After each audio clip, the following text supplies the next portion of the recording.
The galaxy had many stars, many worlds, and many secrets. Some secrets were hidden so well that even the most advanced civilizations did not notice them. Humanity had learned to hide, to wait, and to survive. But on one distant planet in the cold reaches of space, a secret was about to meet the universe's most unusual force. A human. Queen Nerissa of the Valari Empire sat on her tall crystal throne. The palace glimmered like ice in the sunlight, towering over the city below. The Valari Empire was strict and proud. Its citizens were strong, disciplined, and rarely showed emotion. Nerissa's eyes, sharp and calculating, scanned her advisors as they bowed in silence. She ruled with careful control, but tonight, her mind was troubled. A visitor had arrived. A human. The first one ever to reach her planet. Humans were a mystery to everyone in this part of the galaxy. Stories told of their bravery, their unpredictable behavior, and their strange mixture of compassion and cunning. Many Valari nobles thought humans weak. Few dared to even consider that they could change the balance of power. The human was Captain Elias Kane. He stood straight, his uniform neat but simple, with the insignia of Earth's interstellar fleet shining on his chest. His dark hair was cut short and his brown eyes were alert. He had a calm strength about him, the kind that made people trust him even when they didn't know why. He had come at the Queen's invitation, or perhaps her challenge. The message that reached Earth had been simple and puzzling. "Come, light my daughter's flame." Kane had read it over and over, unsure what it meant. But humans were curious, and Kane was brave. He had left Earth behind, traveling through light years of silence to meet the alien queen. The doors of the palace hall opened with a quiet hum. Kane stepped in, his boots clicking on the smooth white floor. Every eye turned to him and whispers spread through the hall. He ignored them, holding his head high, scanning the room carefully. The air was cold, like a frozen lake. The Valaris' reputation for being emotionless felt true in the silent glances he received. Queen Nerissa's voice echoed softly, yet it commanded attention. "Human," she said, "you have traveled far. You are here for a single purpose. Do you understand?" That Kane nodded. "Yes, Your Majesty, I am here to do what you ask. I will follow your instructions carefully." The Queen's golden eyes studied him. "Few of my kind would even speak to you," she said.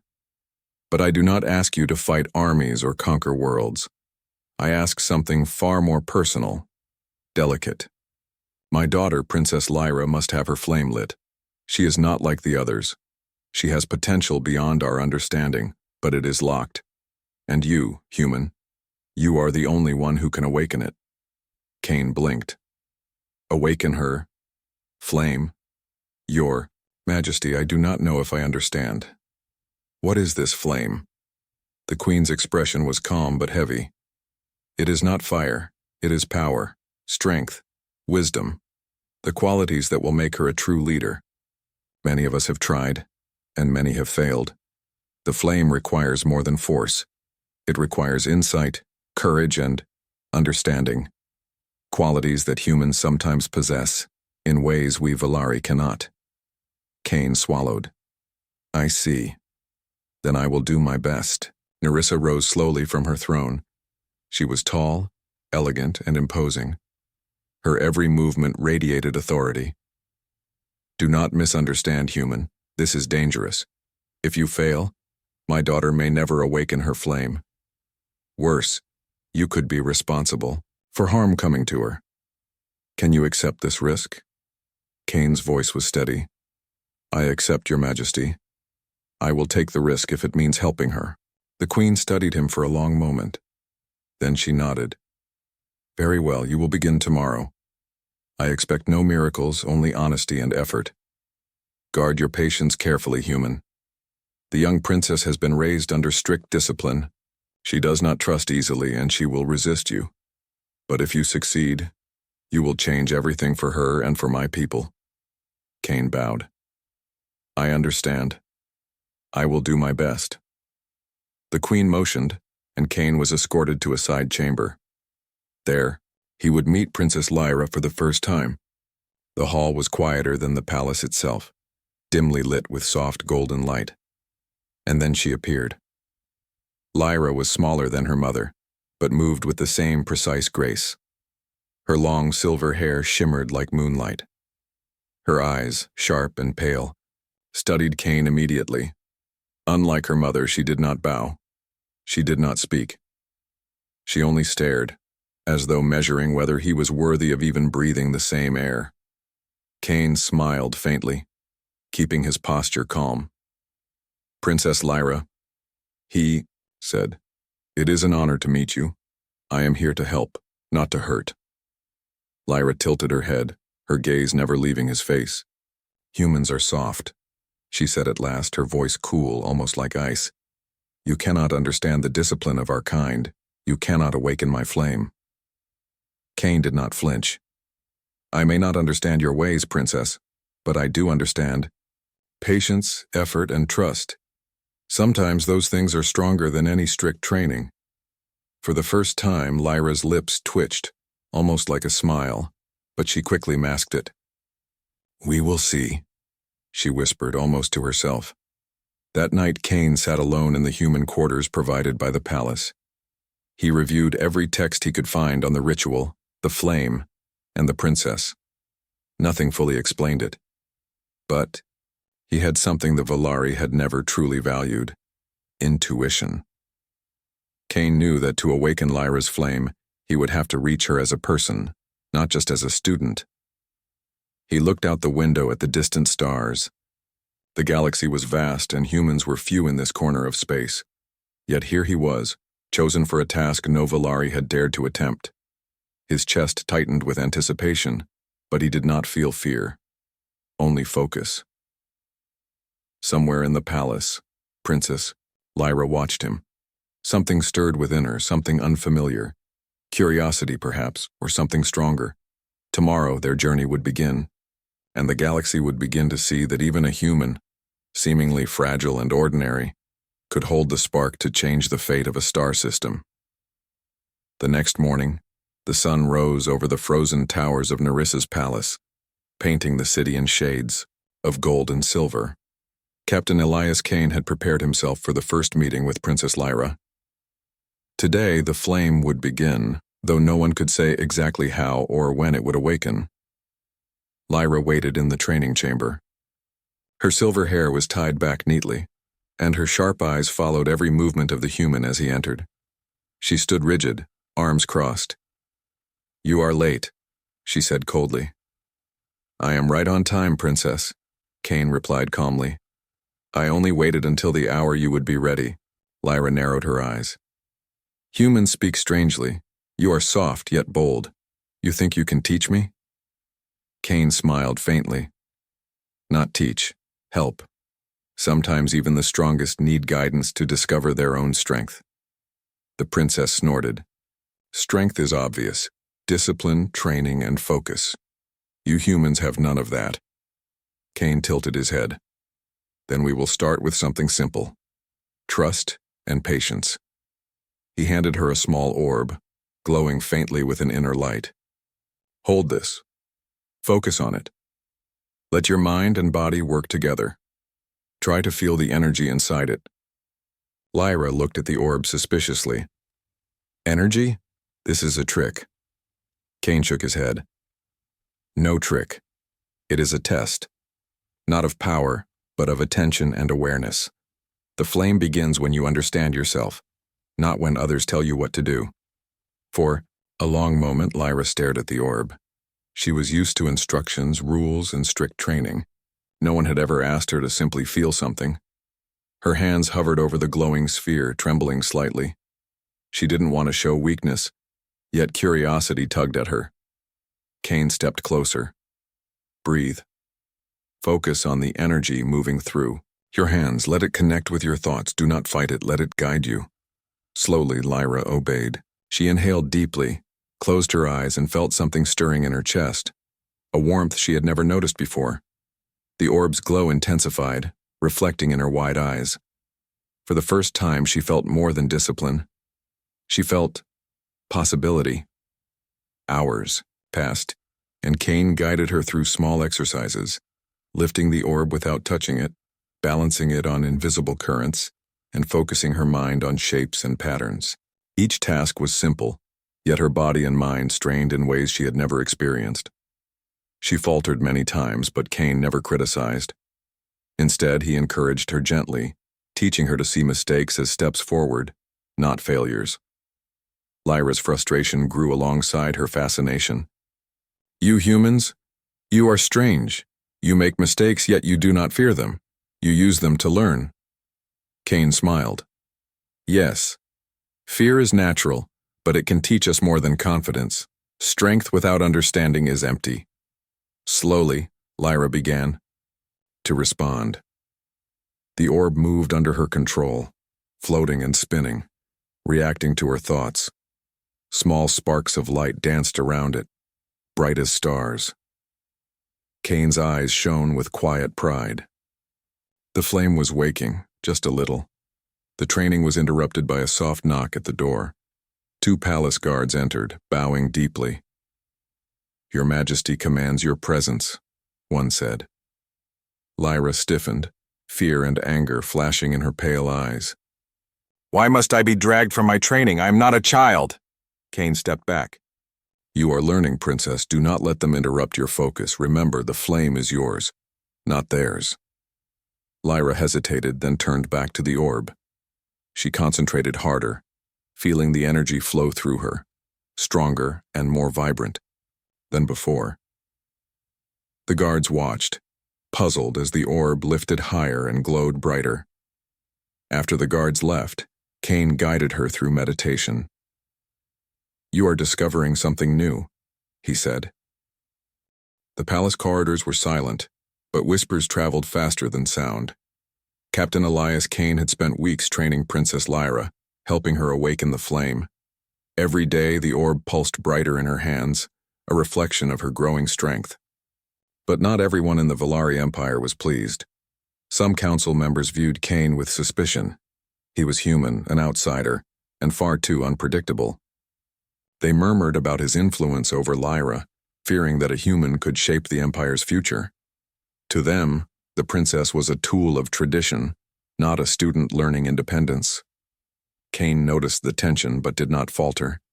He knew that fear often blinded the Valari. He also knew that Lyra was beginning to change. She no longer followed orders blindly. She thought, she questioned, and sometimes she surprised even him. One morning, as Lyra trained with the orb, 2 council members appeared at the chamber entrance. Their robes shimmered with authority, and their expressions were sharp. "Princess Lyra," one said, voice dripping with cold politeness. "The council requests your presence. You must attend the ceremony of allegiance." Lyra froze, her pale eyes flashing with anger. "I will not leave my training. The flame is my priority." Kane stepped forward. "The council may not understand your progress, Princess, but your training cannot be paused for their comfort. You are learning to control the flame. That is more important than ceremony." The council members exchanged looks, clearly offended by Kane's words. "Human," the other said, "you are overstepping. This is not your place. The princess is under our guidance, not yours." Kane's gaze remained steady. "Her guidance comes from many places, but her flame is her own. My place is only to help her awaken it. Nothing more." Lyra's lips twitched with amusement, though she tried to hide it. She had never seen anyone speak to the council like that. She felt a spark of pride for Kane and perhaps for herself too. The council members departed with stiff bows, leaving Kane and Lyra alone. "They do not like me," Kane said. Lyra laughed softly, a sound rare and fragile. "They do not like you because you make me think, and that frightens them." Kane smiled. "Then we will continue. Let us focus on the flame." The next exercises were more demanding. Kane placed Lyra in a chamber filled with floating obstacles, forcing her to move quickly, think creatively, and rely on instincts she had never used. She stumbled at first, frustrated by her mistakes. "Stop!" she yelled. "This is impossible." "Nothing is impossible, Princess." Cain said calmly. You are only learning. Every stumble is part of the flame. Trust yourself. Slowly, Lyra adjusted. Her movements became precise yet fluid. She was no longer merely following instructions. She was creating her own path. The orb responded to her mind, rising and spinning with an energy she could now control. But while she trained, the council was plotting. They feared Cain's influence, and they feared Lyra's new independence. If a human could awaken a Valari flame, it could upset centuries of tradition and power. Have you seen the girl? One counselor whispered to another. Her fire grows. Under the human's guidance, soon she may be more than any of us expected. And what if she turns against the council? The other replied. We cannot allow a human to shape her thoughts. We must intervene. Meanwhile, Lyra began experiencing strange sensations during training. Her hands tingled, her heart raced, and for brief moments, she felt a surge of power unlike anything she had known. Cain noticed these changes immediately. You are reaching a new level, he said. The flame responds to your courage and focus. Do not fear it. Embrace it. Lyra shook her head. It is overwhelming. Too strong. I do not know if I can control it. Cain placed a steady hand on her shoulder. Control does not come from fear. It comes from understanding yourself. The flame is part of you, not separate from you. Let it flow through your thoughts, your body, your heart. She hesitated, then closed her eyes. Slowly, the warmth spread through her chest, radiating outward to her hands, her mind, her very being. The orb glowed brighter, and sparks of light danced around it like tiny stars. For the first time, Lyra felt her own power, not imposed by her mother, not dictated by tradition, but hers. And with that realization came a new emotion, confidence. Yet the council's interference was near. As Lyra practiced, Cain sensed subtle traps. Doors that should have opened remained closed. Some instruments malfunctioned. The palace staff watched, too closely, their eyes sharp and calculating. Princess, Cain said quietly, they are testing you, not the flame, but your resolve. Do not let them distract you. Focus on yourself. Lyra clenched her fists, determination burning in her. Pale eyes. I will not fail, not because of them, because I must know my own strength. Cain nodded. Good. That is the human way, and it is part of what makes you stronger than any rule or tradition. Hours later, the council observed from afar as Lyra completed a complex sequence, her movements flowing like water, her control of the orb perfect. Cain stood beside her, calm and guiding, yet not interfering. The council murmured in shock. Impossible.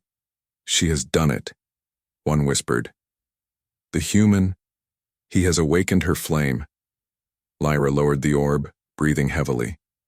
She looked at Cain, a spark of respect and trust in her eyes.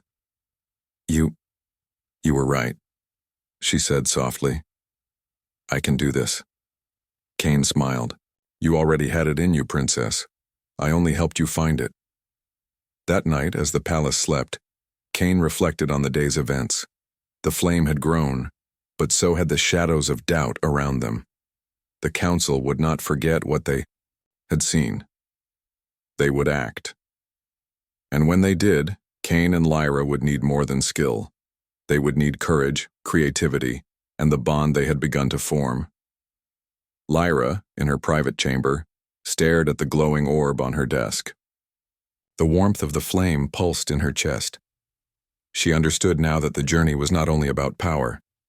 It was about trust, choice, and the courage to defy fear. Somewhere deep inside, she also understood another truth. Humans, small and fragile, as they seemed, could hold the spark to ignite something extraordinary. And that spark had already touched her. The next challenge would come, she knew. The council would not stay silent. But she would face it, guided by a human who had shown her what it meant to awaken not just a flame, but her own potential. And the galaxy would soon begin to notice that the Valari Princess Lyra was no longer the obedient child they had known. She was something new, something stronger, The Valari Council was restless. The human, Captain Elias Kane, had done the impossible. He had helped awaken Princess Lyra's flame. The princess moved with newfound strength and confidence, her orb glowing with energy that seemed to pulse from her very soul. But the council did not see progress. They saw threat. "They have gone too far," one counselor whispered to another. "A human guiding a Valari. The balance of our empire is at risk." The other counselor's eyes narrowed. "We must intervene. If we allow this flame to grow under human influence, we may lose control of the next generation." Meanwhile, Kane and Lyra continued training. Kane knew that council disapproval was inevitable. Valari tradition prized control, discipline, and obedience. Humans thrived on creativity, adaptability, and courage, qualities the Valari often undervalued. Kane had learned long ago that these traits could tip the scales in any battle. Today, Kane had prepared a new challenge for Lyra. He led her to a vast simulation chamber, a room designed to test strategy, reflexes, and intelligence. Floating obstacles filled the space.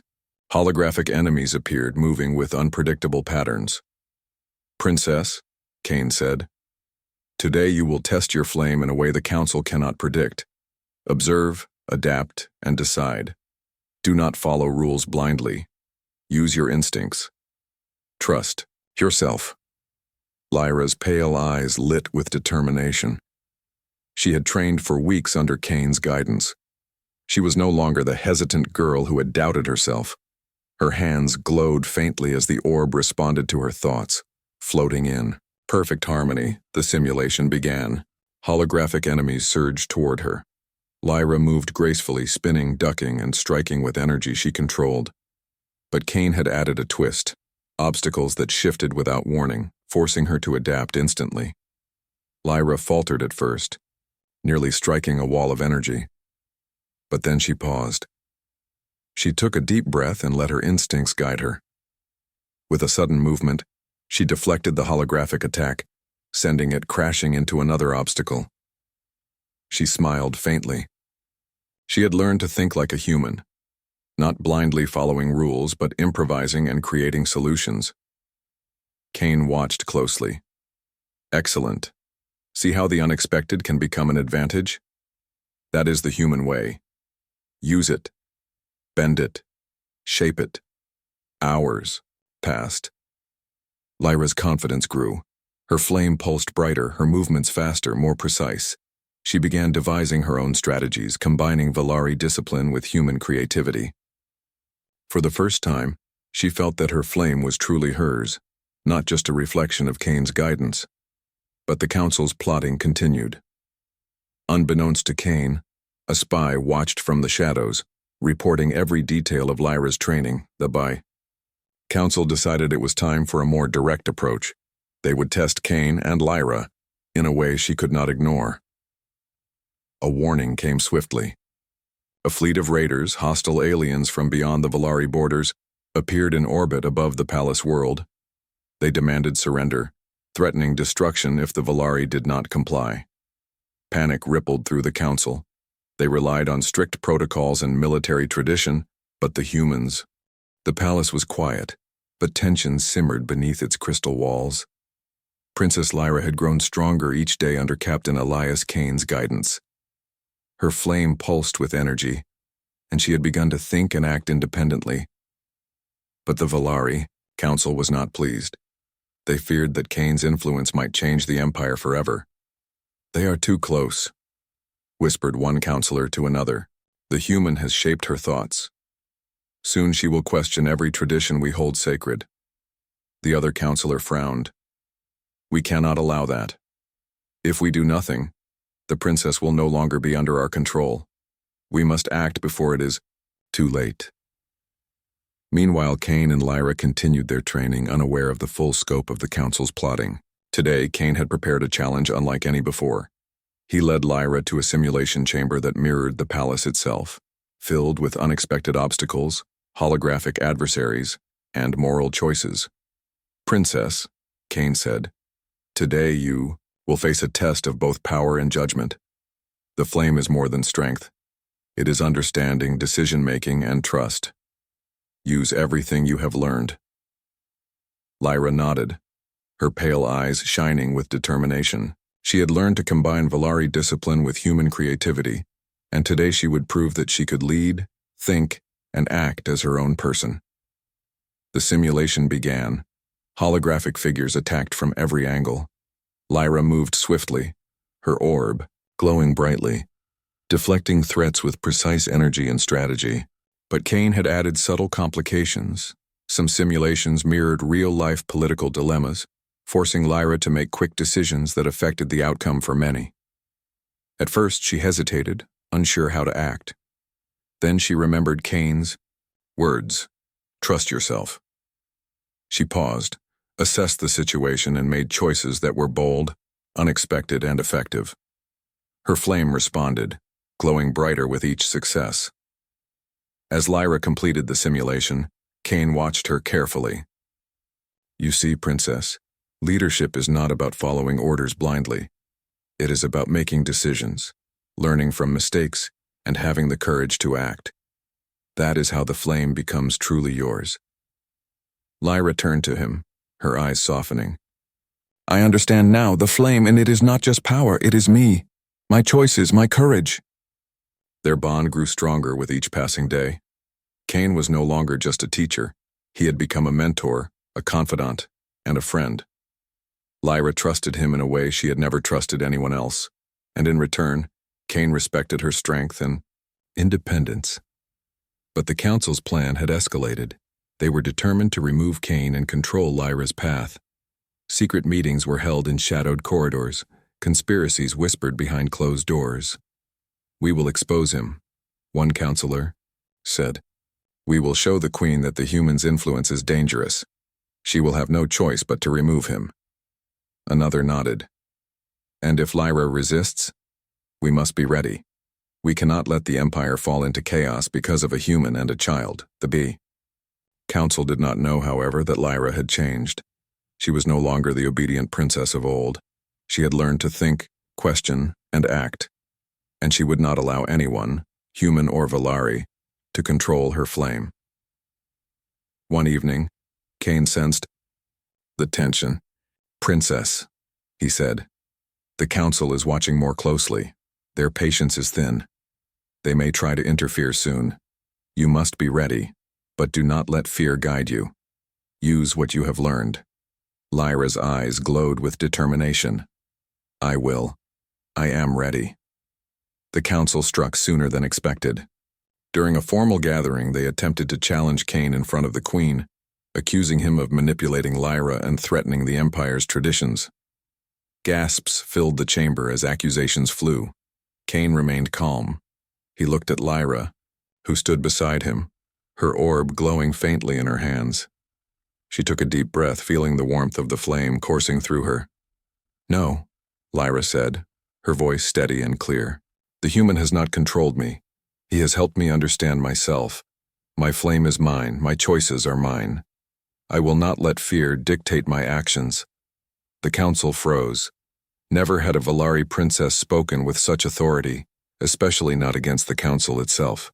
Murmurs rippled through the hall. The Queen watched, her golden eyes wide with both surprise and pride. Kane stepped back, allowing Lyra to take the lead. She moved with grace and confidence, explaining the training, the progress, and the lessons she had learned. Her words were firm yet honest, showing courage and clarity. The Queen rose, her voice echoing through the chamber.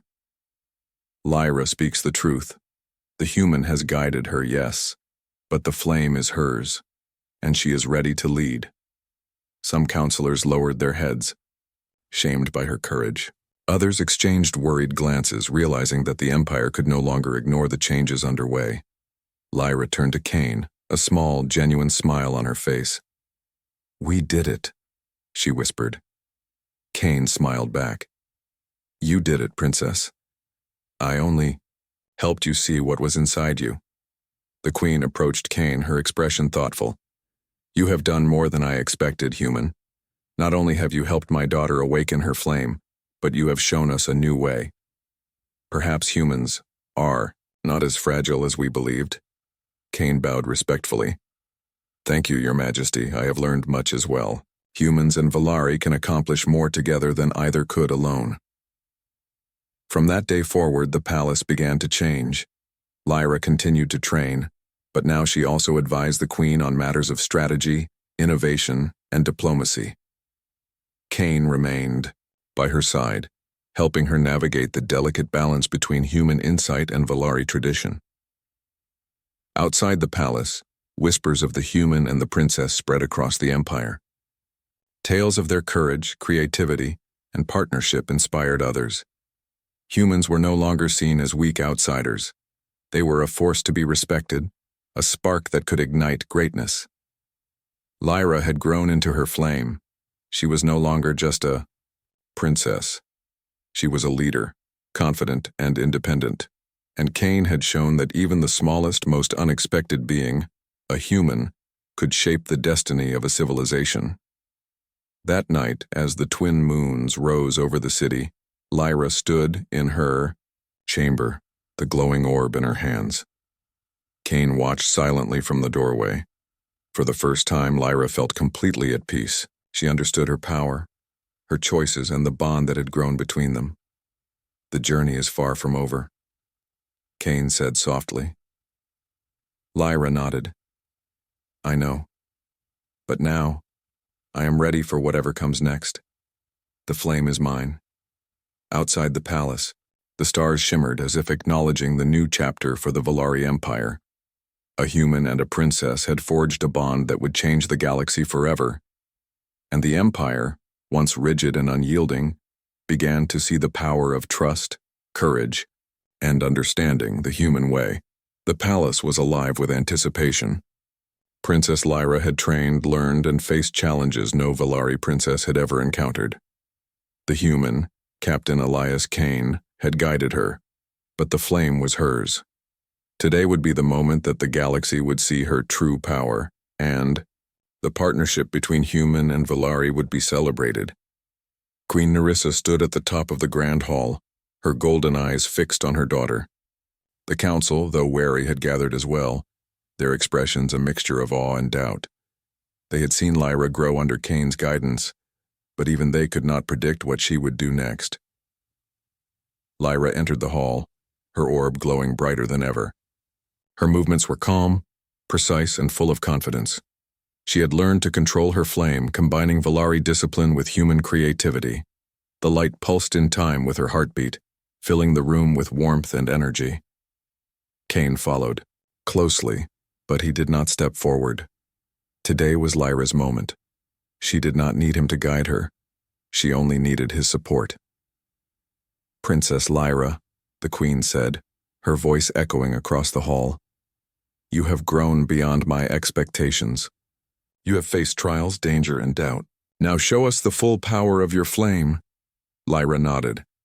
She raised her hands, letting the orb float before her. It expanded, filling the hall with a glow that reflected off the crystal walls.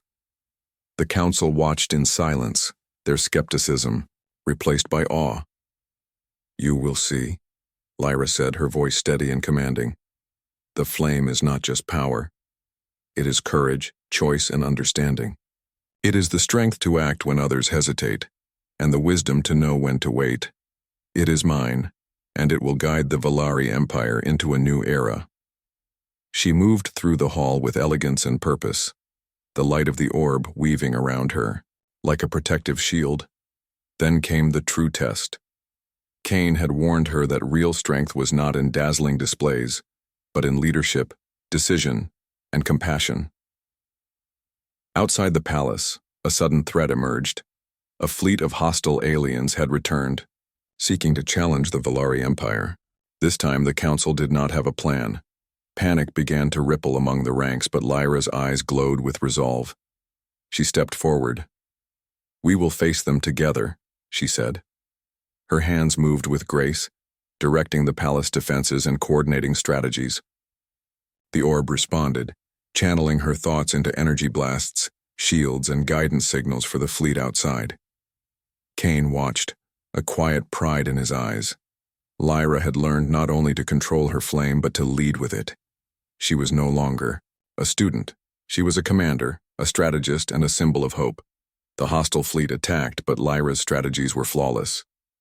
She combined Valari precision with human unpredictability, creating maneuvers no enemy could anticipate. Ships were disabled, attacks redirected, and the city remained unharmed. The Council, unable to intervene, could only observe in stunned silence. Shy,